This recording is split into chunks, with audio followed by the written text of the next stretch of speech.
Viewers, welcome back in our program. And doctor ਸਾਹਿਬ ਸਾਡਾ ਅਗਲਾ message Belgium ਤੋਂ ਸਰਦਾਰ ਰਘੁਬੀਰ ਸਿੰਘ ਵੀਰ ਜੀ ਦਾ ਹੈ। ਇਹਨਾਂ ਨੂੰ ਟੀਵੀ 84 ਸ਼ੁਰੂ ਹੋਣ ਦੀ ਬੜੀ ਖੁਸ਼ੀ ਹੈ ਅਤੇ ਇਹਨਾਂ ਨੇ ਵਧਾਈ ਦਿੱਤੀ ਹੈ। ਸੱਚੋ ਸੱਚ ਇਹ ਨੇਮ ਨਾਲ YouTube ਅਤੇ ਪੰਜਾਬ ਸਪੈਕਟਰਮ ਤੇ ਦੇਖਦੇ ਹਨ। ਇਹਨਾਂ ਦਾ ਸਵਾਲ ਹੈ, ਕੁਝ ਲੋਕ ਤਾਂ ਅਣਜਾਣੇ ਵਿੱਚ ਭੁੱਲ ਕਰਦੇ ਹਨ, ਇਹ ਤਾਂ ਸਮਝ ਆ ਸਕਦਾ ਹੈ, ਪਰ ਜਿਹੜੇ ਲੋਕ ਜਾਣਦੇ ਬੁੱਝਦੇ ਹੋਏ ਗੈਰ ਪੰਥਕ ਲੋਕਾਂ ਨਾਲ ਸਾਂਝ ਰੱਖਦੇ ਹਨ, ਉਹਨਾਂ ਨੂੰ ਪਾਰਟੀਆਂ ਦਿੰਦੇ ਹਨ ਅਤੇ ਗੁਰਦੁਆਰਿਆਂ ਵਿੱਚ ਲਈ ਫਿਰਦੇ ਹਨ, ਉਹਨਾਂ ਦਾ ਕੀ ਇਲਾਜ ਹੈ? ਜਵਾਬ ਜ਼ਰੂਰ ਦੇਣਾ ਹੈ ਡਾਕਟਰ ਸਾਹਿਬ। ਬੈਲਜੀਅਮ ਤੋਂ ਸਰਦਾਰ ਰਘਬੀਰ ਸਿੰਘ ਵੀਰ ਜੀ ਦਾ ਬਹੁਤ-ਬਹੁਤ ਧੰਨਵਾਦ। ਉਹਨਾਂ ਦਾ ਨਾਂ ਪੜ੍ਹ ਕੇ ਸੁਣ ਕੇ ਮੈਨੂੰ ਆਤਮ ਸਾਇੰਸ ਇੱਕ ਰਸਾਲਾ ਨਿਕਲਦਾ ਹੁੰਦਾ ਸੀ ਜੀ। ਉਹਨਾਂ ਦੇ ਮੁੱਖ ਸੰਪਾਦਕ ਰਘਬੀਰ ਸਿੰਘ ਵੀਰ ਹੁੰਦੇ ਸਨ। ਸਾਡੇ ਘਰ ਕਾਫੀ ਲੰਮਾ ਸਮਾਂ ਆਉਂਦਾ ਰਿਹਾ, ਜਿੰਨੀ ਦੇਰ ਉਹ ਜਿਉਂਦੇ ਰਹੇ ਜੀ ਜੀ। ਔਰ ਉਹਦੇ 'ਚ ਕਾਫੀ ਗਿਆਨ ਦੀਆਂ ਗੱਲਾਂ ਹੁੰਦੀਆਂ ਸੀ। ਸੋ ਨਾਂ ਉਹਨਾਂ ਦਾ ਵੀ ਇਹਨਾਂ ਦਾ ਵੀ ਰਘਬੀਰ ਸਿੰਘ ਵੀਰ ਹੈ। ਗੱਲ ਵੀ ਇਹਨਾਂ ਨੇ ਗਿਆਨ ਵਾਲੀ ਕੀਤੀ ਹੈ ਜੀ। ਦੋ ਤਰ੍ਹਾਂ ਦੀਆਂ ਭੁੱਲਾਂ ਨੇ, ਇੱਕ ਤਾਂ ਅਣਜਾਣੇ 'ਚ ਹੈ ਜੀ, ਇੱਕ ਜਾਣ ਬੁੱਝ ਕੇ ਹੈ। ਜੀ ਜੀ। ਅਣਜਾਣੇ 'ਚ ਭੁੱਲ ਨੂੰ ਤਾਂ ਭੁੱਲ ਨਹੀਂ ਕਿਹਾ ਜਾਂਦਾ, ਕਿਉਂਕਿ ਜਦੋਂ ਕਿਸੇ ਨੂੰ ਦੱਸ ਦਿੱਤਾ ਜਾਏ ਕਿ ਭਾਈ ਆ ਤੂੰ ਕੀਤਾ ਹੈ ਤੇ ਉਹ ਕਹੇ ਜੀ ਮੈਨੂੰ ਤਾਂ ਪਤਾ ਨਹੀਂ ਸੀ, ਅੱਗੋਂ ਲਈ ਨਹੀਂ ਹੋਏਗਾ, ਤੇ ਉਸ ਨੂੰ ਤੁਸੀਂ ਮੁਆਫ ਕਰ ਦਿੰਦੇ ਹੋ ਜਾਂ ਉਸ ਨੂੰ ਤੁਸੀਂ ਗੋਲਦੇ ਨਹੀਂ। ਜੀ ਜੀ।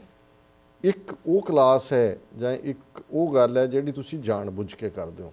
ਔਰ ਕਬੀਰ ਸਾਹਿਬ ਦਾ ਇੱਕ ਸ਼ਲੋਕ ਹੈ ਗੁਰੂ ਗ੍ਰੰਥ ਸਾਹਿਬ 'ਚ, ਕਬੀਰ ਮਨ ਜਾਣਤ ਸਭ ਬਾਤ, ਜਾਣਤ ਹੀ ਔਗਣ ਕਰੇ, ਕਾਹੇ ਕੀ ਕੁਸਲਾਤ, ਹਾਥ ਦੀਪ ਕੂਏ ਪਰੇ। ਕਬੀਰ ਸਾਹਿਬ ਕਹਿੰਦੇ ਨੇ ਕਿ ਮਨ ਦੇ ਵਿੱਚ ਹਰ ਗੱਲ ਦਾ ਗਿਆਨ ਹੈ, ਮਨ ਜਾਣਦਾ। ਮਨ ਕਬੀਰ ਮਨ ਜਾਣਤ ਸਭ ਬਾਤ, ਜਾਣਤ ਹੀ ਔਗਣ ਕਰੇ। ਜਾਣਦੇ ਆ ਬੁੱਝਦੇ ਆ ਅਸੀਂ ਔਗਣ ਕਰਦੇ ਆ ਜਾਂ ਕੋਈ ਨੈਗੇਟਿਵ ਕਰਦੇ ਜੀ। ਤੇ ਨਾਲ ਹੀ ਕਹਿੰਦੇ ਨੇ ਕਾਹੇ ਕੀ ਕੁਸਲਾਤ, ਇਹਨੂੰ ਤੁਸੀਂ ਕਿਵੇਂ ਸਿਆਣਪ ਕਹੋਗੇ, ਹਾਥ ਦੀਪ ਕੂਏ ਪਰੇ, ਕਿ ਹੱਥ ਤੁਸੀਂ ਦੀਵਾ ਫੜਿਆ ਹੋਇਆ ਤੇ ਖੂਹ 'ਚ ਤੁਸੀਂ ਜਾ ਡਿੱਗਦੇ ਹੋ। ਜੀ ਜੀ। ਕੋਈ ਅੰਨਾ ਖੂਹ 'ਚ ਡਿੱਗ ਜਾਏ ਉਸ ਤੇ ਤਾਂ ਤਰਸ ਆਉਂਦਾ ਕਿ ਵਿਚਾਰੇ ਦੇ ਨੈਣ ਨਹੀਂ ਸੀ, ਡਿੱਗ ਪਿਆ। ਤੇ ਦੀਵਾ ਫੜ ਕੇ ਜੇ ਕੋਈ ਖੂਹ 'ਚ ਡਿੱਗਦਾ ਤੇ ਉਸ ਨੂੰ ਤੁਸੀਂ ਕੀ ਕਹੋਗੇ?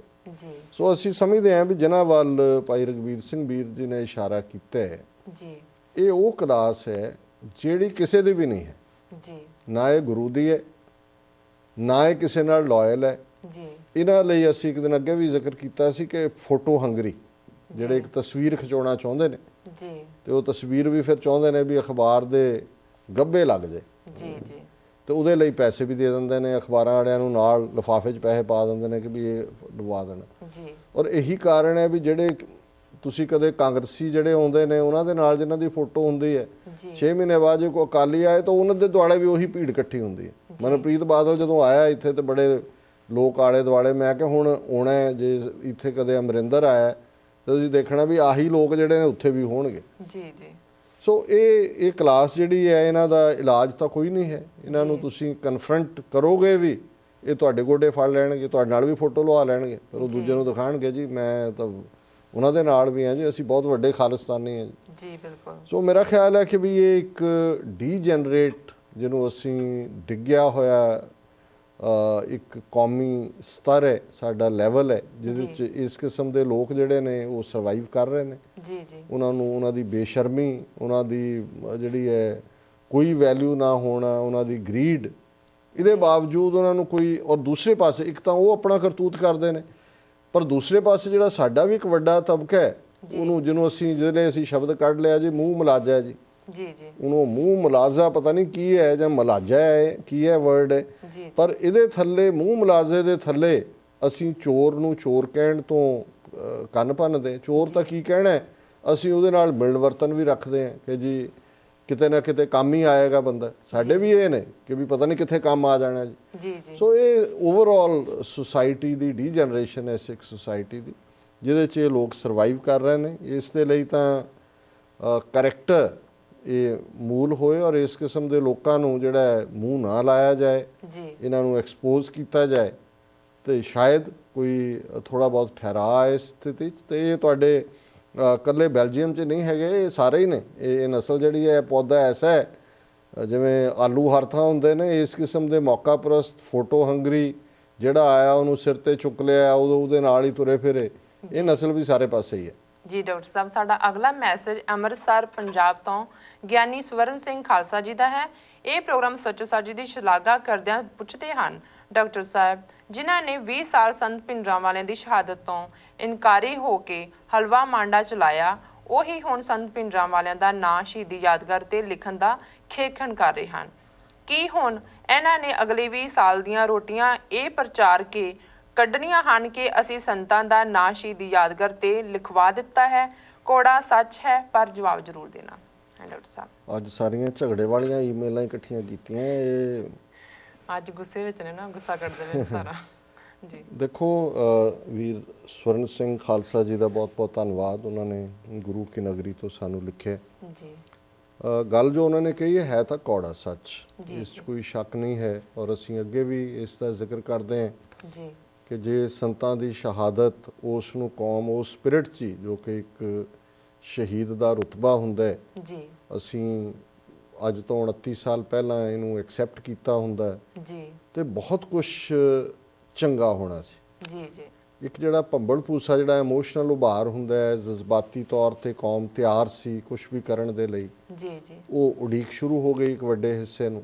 ਜੀ ਔਰ ਉਡੀਕ ਸੀ ਕਿ ਸੰਤ ਆ ਰਹੇ ਨੇ, ਕਦੇ ਹੋਇਆ ਜੀ ਫਲਾਣੀ ਥਾਂ ਤੇ ਨੇ, ਉਸ ਥਾਂ ਤੇ ਨੇ, ਇੱਥੇ ਨੇ, ਉੱਥੇ ਨੇ, ਉਹਦੇ ਨਾਲ ਗੱਲ ਹੋਈ, ਇਹਦੇ ਨਾਲ ਗੱਲ ਹੋਈ। ਜੀ ਜੀ, ਔਰ ਬਦਕਿਸਮਤੀ ਇਹ ਸੀ ਕਿ ਦਮਦਮੀ ਟਕਸਾਲ ਜਿਸ ਦੇ ਸੰਤ ਮੁਖੀ ਸਨ ਔਰ ਜਿਸ ਨੂੰ ਉਹਨਾਂ ਨੇ ਅੰਤਰਰਾਸ਼ਟਰੀ ਬੁਲੰਦੀਆਂ ਤੱਕ ਪਹੁੰਚਾਇਆ, ਔਰ ਇਹਦੇ 'ਚ ਵੀ ਕੋਈ ਸ਼ੱਕ ਨਹੀਂ ਕਿ ਜੂਨ 84 ਦੇ ਘੱਲੂਘਾਰੇ 'ਚ ਬਹੁਤ ਸਾਰੇ ਸਿੰਘ ਦਮਦਮੀ ਟਕਸਾਲ ਨਾਲ ਸੰਬੰਧਿਤ ਜਿਨ੍ਹਾਂ ਨੇ ਸੰਤਾਂ ਦੀ ਸੰਗਤ ਮਾਣੀ, ਉਹਨਾਂ ਨੇ ਉਹਨਾਂ ਨੂੰ ਘੜਿਆ ਗੁਰਮਤ ਦੇ ਰੰਗ ਵਿੱਚ ਗੁਰੂ ਦੀ ਬਖਸ਼ਿਸ਼ ਦੇ ਨਾਲ, ਸਾਰੇ ਜਥੇ ਨੇ ਸ਼ਹੀਦੀ ਪਾਈ। ਪਰ ਬਦਕਿਸਮਤੀ ਨਾਲ ਉਹੀ ਦਮਦਮੀ ਟਕਸਾਲ ਜਿਹੜੀ ਕਿ ਸੰਤਾਂ ਦੀ ਔਰ ਉਸ ਜਥੇ ਦੀ ਸ਼ਹੀਦੀ ਦੀ ਬਤੌਲਤ ਅੰਤਰਰਾਸ਼ਟਰੀ ਤੌਰ ਤੇ ਪ੍ਰਸਿੱਧੀ ਨੂੰ ਉਸਨੇ ਹਾਸਲ ਕੀਤਾ, ਉਹੀ ਇਸ ਥਿਊਰੀ ਨੂੰ ਪ੍ਰਚਾਰਨ ਲੱਗ ਗਈ ਕਿ ਸੰਤ ਚੜ੍ਹਦੀ ਕਲਾ 'ਚ ਨੇ। ਤੇ ਜਿਹਨੇ ਕਿਤੇ ਚੈਲੰਜ ਕੀਤਾ ਉੱਥੇ ਫਿਰ ਜਿਹੜਾ ਉਹਨੂੰ ਉਹਨਾਂ ਨੇ ਪਤਾ ਨਹੀਂ ਕੀ ਨਹੀਂ ਕਿਹਾ। ਔਰ ਮੈਂ ਜਿਵੇਂ ਅੱਗੇ ਵੀ ਕਿਹਾ ਸੀ ਕਿ ਮੈਂ ਤਾਂ ਖੁਦ ਫੇਸ ਕੀਤਾ 20 ਸਾਲ ਇਸ ਸਾਰੀ ਗੱਲ ਨੂੰ ਕਿ ਜੀ ਇਹ ਸ਼ਹੀਦ ਕਹਿੰਦੇ ਨੇ। ਹੁਣ ਜਿਹੜਾ ਦੂਸਰਾ ਪੱਖ ਉਹਨਾਂ ਨੇ ਕਿਹਾ ਕਿ ਹੁਣ ਉਹੀ ਕੌਮ ਨੂੰ ਆਵਾਜ਼ ਮਾਰੀ ਉਹਨਾਂ ਨੇ ਜਾਂ ਮਾਰਦੇ ਨੇ ਕਿ ਜੀ ਦੇਖੋ ਮਤਲਬ ਇਹ ਨਾ ਹੋਏ ਕਿ ਸ਼ਹੀਦ ਸੰਤ ਭਿੰਡਰਾਂਵਾਲਿਆਂ ਦਾ ਨਾਂ ਯਾਦਗਾਰ ਤੋਂ ਕੱਢ ਦੇਣ ਜਾਂ ਜੋ ਲਿਖਿਆ ਉਹਨੂੰ ਲਾਹ ਦੇਣ।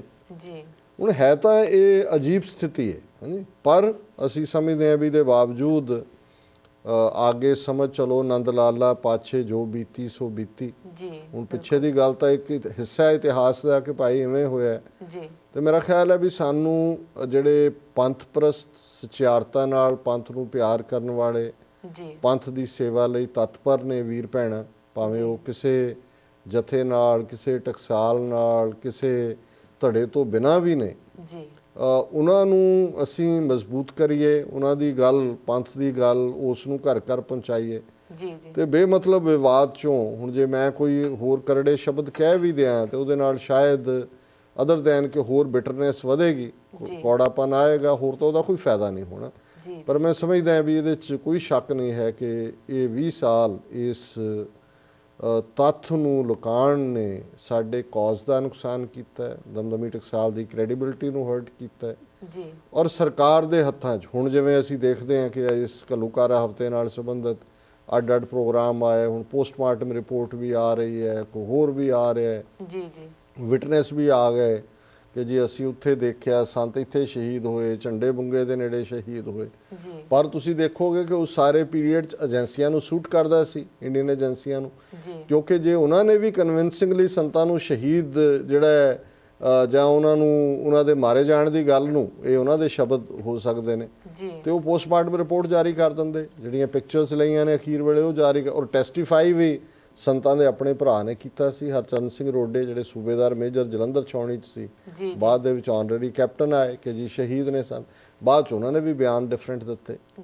ਸੋ ਇਹ ਹੁਣ ਜਦੋਂ ਤੁਸੀਂ ਜੇ ਤਾਂ ਕਿਸੇ ਹੋਰ ਕੌਮ 'ਚ ਜਾਂ ਕਿਸੇ ਲਹਿਰ 'ਚ ਹੋਇਆ ਹੁੰਦਾ ਤੇ ਇਨਵੈਸਟੀਗੇਟਿਵ ਟੀਮਾਂ ਬਣੀਆਂ ਹੁੰਦੀਆਂ ਕਿ ਜੀ ਕੌਣ ਬਿਹਾਈਂਡ ਸੀ, ਔਰ ਪੜਤਾਲ ਕਰਕੇ ਜਿਹੜਾ ਆਇਡੈਂਟੀਫਾਈ ਕੀਤਾ ਹੁੰਦਾ। ਪਰ ਪੜਤਾਲ ਤਾਂ ਕੀ ਕਰਨੀ ਹੈ, ਜਿਨ੍ਹਾਂ ਨੇ ਕੀਤਾ ਉਹਨਾਂ ਨੇ ਵੀ ਕੌਮ ਤੋਂ ਮਾਫੀ ਮੰਗੀ, ਉਹੀ ਹੁਣ ਦੂਸਰੇ ਏਜੰਡੇ ਦੇ ਉੱਤੇ ਖਲੋ ਗਏ ਨੇ ਆ ਕੇ। ਸੋ ਸਤਿਗੁਰੂ ਹੀ ਮੇਅਰ ਕਰਨ, ਹੋਰ ਤਾਂ ਇਸ ਤੇ ਅਸੀਂ ਕੀ ਕਹਿ ਸਕਦੇ ਹਾਂ। ਜੀ ਸਾਡੀ ਅਗਲੀ ਈਮੇਲ ਫਰੈਜ਼ਨੋ ਕੈਲੀਫੋਰਨੀਆ ਤੋਂ ਬੀਬੀ ਹਰਬੰਸ ਕੌਰ ਸੱਗੂ ਜੀ ਦੀ ਹੈ। ਇਹਨਾਂ ਦਾ ਕਹਿਣਾ ਹੈ, ਮੈਂ ਪ੍ਰੋਗਰਾਮ ਸੱਚੋ ਸੱਚ ਦੀ ਰੋਜ਼ਾਨਾ ਦਰਸ਼ਕ ਹਾਂ ਅਤੇ ਇਸ ਜਾਣਕਾਰੀ ਭਰਪੂਰ ਪ੍ਰੋਗਰਾਮ ਨੂੰ ਬਹੁਤ ਪਸੰਦ ਕਰਦੀ ਹਾਂ। ਇਹਨਾਂ ਦਾ ਸਵਾਲ ਹੈ, ਮੇਰਾ ਮਿਸ਼ਨਰੀ ਕਾਲਜ ਨਾਲ ਸੰਬੰਧ ਰਿਹਾ ਹੈ ਅਤੇ ਮੈਂ ਇੱਥੋਂ ਡਿਪਲੋਮਾ ਵੀ ਕੀਤਾ ਹੋਇਆ ਹੈ। ਇਹ ਵੀਰ ਧਰਮ ਸੰਬੰਧੀ ਤਾਂ ਵਧੀਆ ਜਾਣਕਾਰੀ ਦਿੰਦੇ ਹਨ, ਪਰ ਸਿੱਖਾਂ ਦੀ ਕੌਮੀ ਆਜ਼ਾਦੀ ਦੇ ਮਸਲੇ ਤੇ ਮੂੰਹ ਵਿੱਚ ਘੁੰਗਣੀਆਂ ਪਾ ਲੈਂਦੇ ਹਨ।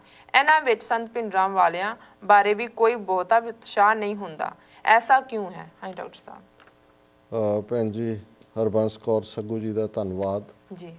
ਉਹਨਾਂ ਨੇ ਸਾਨੂੰ ਲਿਖਿਆ ਫਰੈਜ਼ਨੋ ਕੈਲੀਫੋਰਨੀਆ ਤੋਂ ਜੀ। ਤੇ ਮੇਰਾ ਖਿਆਲ ਹੈ ਵੀ ਅੱਜ ਸਾਰੇ ਹੀ ਪੱਖਾਂ ਵਾਲਿਆਂ ਨੇ ਸਾਰੇ ਪਾਸੇ ਤੀਰ ਤਿੱਖੇ ਹੀ ਕੀਤੇ ਹੋਏ ਨੇ। ਜੀ ਜੀ। ਮਿਸ਼ਨਰੀ ਵੀਰਾਂ ਦੇ ਉੱਤੇ ਵੀ ਜਿਹੜੀ ਇਹ ਗੱਲ ਆਈ ਹੈ, ਔਰ ਸ਼ਾਇਦ ਇਹ ਗੱਲ ਗਲਤ ਨਹੀਂ ਹੈ ਉਹਨਾਂ ਦੀ ਜੀ, ਕਿਉਂਕਿ ਇਹਦੇ 'ਚ ਕੋਈ ਸ਼ੱਕ ਨਹੀਂ ਹੈ ਕਿ ਮਿਸ਼ਨਰੀ ਕਾਲਜਿਸ ਨੇ ਆਪਣੇ ਤਰੀਕੇ ਨਾਲ ਜੋ ਕਨਸੈਪਟ ਤੁਰੇ ਆਏ, ਜਿਸ ਕਿਸਮ ਦੀ ਸੋਚ ਦੇ ਜੀ, ਉਹਨਾਂ ਨੇ ਲਿਟਰੇਚਰ ਬਹੁਤ ਛਾਪਿਆ, ਵੰਡਿਆ, ਟ੍ਰੇਨਿੰਗ ਵੀ ਕੀਤੀ, ਵਿਚਾਰ ਨੂੰ ਤਰਜੀਹ ਦਿੰਦੇ ਨੇ। ਜੀ ਜੀ। ਪਰ ਜਿਹੜਾ ਕੌਮੀ ਆਜ਼ਾਦੀ ਦਾ ਮੁੱਦਾ ਹੈ, ਇਸ ਬਾਰੇ ਕਦੇ ਵੀ ਕੋਈ ਐਗਰੈਸਿਵ ਅੱਜ ਦੀ ਗੱਲ ਨਹੀਂ ਹੈ, ਇਹਨਾਂ ਦਾ ਤਾਂ ਪਤਾ ਨਹੀਂ ਕਿਹਦੇ ਨਾਲ ਵਾਹ ਪਿਆ ਜੀ। ਪਰ ਮੈਂ ਤਾਂ ਈਵਨ 20-25 ਸਾਲ ਪਹਿਲਾਂ ਦਾ ਵੀ ਮਾਹੌਲ, ਜਦੋਂ ਕਿ ਹਰ ਪਾਸੇ ਸੰਤ ਭਿੰਡਰਾਂ ਵਾਲਿਆਂ ਦੀ ਸ਼ਖਸੀਅਤ ਦੀ ਚਰਚਾ ਸੀ ਜਾਂ ਆਜ਼ਾਦੀ ਦੀ ਗੱਲ ਦੀ ਚਰਚਾ ਸੀ ਜੀ, ਇਹਨਾਂ ਦਾ ਰੋਲ ਜਿਹੜਾ ਇਸ ਪੱਖੋਂ ਕਦੇ ਵੀ ਕੋਈ ਐਗਰੈਸਿਵ ਰੋਲ ਨਹੀਂ ਸੀ। ਜੀ ਜੀ। ਔਰ ਉਹ ਇਹ ਸਮਝਦੇ ਸੀ ਵੀ ਸਾਡਾ ਕੰਮ ਸਿਰਫ ਇੱਥੋਂ ਤੱਕ ਹੀ ਹੈ, ਧਰਮ ਪ੍ਰਚਾਰ ਤੱਕ ਹੀ। ਔਰ ਮੈਨੂੰ ਕਈ ਵਾਰ ਇਹ ਗੱਲ ਥੋੜੀ ਜਿਹੀ ਬੌਦਰ ਵੀ ਕਰਦੀ ਹੈ ਕਿ ਆਜ਼ਾਦੀ ਧਰਮ ਦਾ ਨਾਂ ਹੈ। ਜੀ ਬਿਲਕੁਲ। ਧਰਮ ਜਿਹੜਾ ਹੈ ਤੁਹਾਨੂੰ ਵਹਿਮਾਂ ਭਰਮਾਂ ਤੋਂ ਆਜ਼ਾਦ ਕਰਦਾ। ਜਦੋਂ ਅਸੀਂ ਕਹਿੰਦੇ ਹਾਂ ਕਿ ਸਿੱਖੀਜ਼ਮ ਅੰਡਰ ਬ੍ਰਹਿਮਨਿਕਲ ਸੀਜ, ਜੀ, ਸੀਜ ਜਿਹੜਾ ਹੈ ਉਹ ਘੇਰੇ ਨੂੰ ਕਹਿੰਦੇ ਨੇ, ਕਬਜ਼ੇ ਨੂੰ ਕਹਿੰਦੇ ਨੇ, ਜੀ, ਤੇ ਉਹ ਦੋਨੋਂ ਤਰ੍ਹਾਂ ਹੀ ਹੈ। ਹੁਣੇ ਹੀ ਅਸੀਂ ਮੰਗਲ ਸ਼ਨੀਚਰ ਦੀ ਗੱਲ ਕਰਕੇ ਹਟੇ ਹਾਂ, ਗੁਰਦੁਆਰਿਆਂ ਦੇ ਵਿੱਚ ਬ੍ਰਾਹਮਣਵਾਦੀ ਰਸਮਾਂ ਦੀ ਗੱਲ ਕਰਕੇ ਹਟੇ ਹਾਂ। ਇਹ ਇੰਟਰਨਲ ਸੀਜ ਹੈ, ਬ੍ਰਾਹਮਣ ਦਾ ਅੰਦਰੂਨੀ ਸਾਡੇ ਦੇ ਉੱਤੇ ਕਬਜ਼ਾ ਹੈ। ਜੀ, ਤੇ ਜਿਹੜਾ ਆਊਟਰ ਸੀਜ ਹੈ, ਜੀ, ਜਿਹੜੀ ਪੋਲੀਟੀਕਲ ਪਾਵਰ ਹੈ, ਸਿਆਸੀ ਪਾਵਰ ਹੈ, ਜਿਨ੍ਹਾਂ ਨੇ ਸਾਡੀਆਂ ਫਰੀडम्स ਖੋਹੀਆਂ ਹੋਈਆਂ, ਜਿਨ੍ਹਾਂ ਨੇ ਸਾਨੂੰ ਹਿੰਦੂ ਬਣਾਇਆ ਹੋਇਆ ਕਾਨੂੰਨ ਦੇ ਥੱਲੇ, ਜੀ, ਜੀ, ਤੁਸੀਂ ਬਿਨਾਂ ਉਸ ਆਊਟਰ ਸੀਜ ਦੀ ਗੱਲ ਕੀਤੇ ਆ ਕਿਵੇਂ ਤੁਸੀਂ ਕਹਿ ਸਕਦੇ ਹੋ ਕਿ ਜੀ ਤੁਸੀਂ ਧਰਮ ਪ੍ਰਚਾਰ ਕਰ ਰਹੇ ਹੋ? ਜੀ, ਜੀ। ਸੋ ਇੱਕ ਪਾਸੇ ਅਸੀਂ ਬਾਬਾ ਕਲਚਰ ਨੂੰ ਕਹਿੰਦੇ ਆ ਕਿ ਜੀ ਉਹ ਤਾਂ ਸਿਰਫ ਮਾੜਾ ਫੜਾ ਦਿੰਦੇ ਨੇ, ਜੀ, ਪਰ ਹੁਣ ਗੱਲ ਜੇ ਦੂਸਰਿਆਂ ਦੀ ਕਰੀਏ ਤਾਂ ਇਹ ਕਿਹੜੇ ਸਿਪਾਹੀ ਬਣਾ ਰਹੇ ਨੇ। ਜੀ, ਜੀ, ਬਿਲਕੁਲ। ਸੋ ਗੱਲ ਅਲਟੀਮੇਟਲੀ ਜਿਹੜੀ ਸਿੱਖੀ ਦੀ ਕੰਪਲੀਸ਼ਨ ਹੈ ਉਹ ਮੀਰੀ ਪੀਰੀ ਦੋਨਾਂ ਦੇ ਨਾਲ ਜੁੜੀ ਹੋਈ ਹੈ। ਔਰ ਅੱਜ ਦੇ ਕੰਟੈਕਸਟ ਜਿਹੜੀ ਬ੍ਰਹਿਮਨਿਕਲ ਸੀਜ ਹੈ, ਅੰਦਰੂਨੀ ਔਰ ਬਾਹਰੂਨੀ, ਜੀ, ਜੀ, ਇਹ ਦੋਨਾਂ ਤੋਂ ਹੀ ਛੁਟਕਾਰਾ ਪਾਉਣ ਦੇ ਲਈ ਇੱਕ ਬੜਾ ਜ਼ਰੂਰੀ ਹੈ ਸਿੱਖਾਂ ਦੇ ਵਿੱਚ ਵਿਵੇਕ, ਵਿਚਾਰ, ਡਿਸਕਸ਼ਨ, ਜੀ, ਰਾਈਟ ਔਰ ਰੋਂਗ ਦੀ ਵਿਚਾਰ। ਇਹ ਇੱਕ ਬਿਊਟੀ ਹੈ ਮਿਸ਼ਨਰੀ ਸਟਾਈਲ ਦੀ। ਜੀ, ਪਰ ਦੂਸਰੇ ਪਾਸੇ ਜੇ ਪੋਲੀਟੀਕਲ ਫਰੀडम, ਆਜ਼ਾਦੀ, ਖਾਲਿਸਤਾਨ, ਚੈਲੰਜ, ਜੀ, ਟੈਂ, ਇਹ ਕੱਢ ਕੇ ਤੁਸੀਂ ਸਿਰਫ ਇੱਕੋ ਡੰਪ ਡਰਿਵਨ ਜਿਹੜਾ ਹੈ ਉਸ ਕਿਸਮ ਦਾ ਕਲਚਰ ਖੜਾ ਕਰਨਾ ਹੈ ਜੀ। ਸਿਰਫ 5 ਕਕਾਰ ਨੇ ਤੇ ਕਿਰਪਾਨ ਕਾਹਦੇ ਲਈ ਰੱਖੀ ਹੋਈ ਹੈ? ਜਨੇਊ ਹੈ।